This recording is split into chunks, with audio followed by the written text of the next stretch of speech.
किती वेळा तुला सांगू, किती वेळा सांगू की काही गोष्टी हाताबाहेर जाऊन देऊ नकोस. काही गोष्टी हाताबाहेर जाऊन देऊ नकोस. कारण त्या लोकांना विचार, ज्यांनी स्वतःच्या रागामुळं किंवा स्वतःचा विचार न करता दुसऱ्यांचा विचार करण्यामुळं काही गोष्टी अशाच गमावल्यात.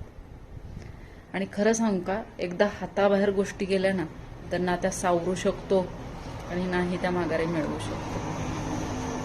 हे लक्षात असू दे. त्यामुळे वेळेत सगळ्या गोष्टींना सावर. गरज नाहीये सगळ्याच गोष्टी परफेक्टच होतील. काही सुटेल, काही तुटेल, पण जे बरोबर चालेल ना, भविष्य खूप सुंदर असेल.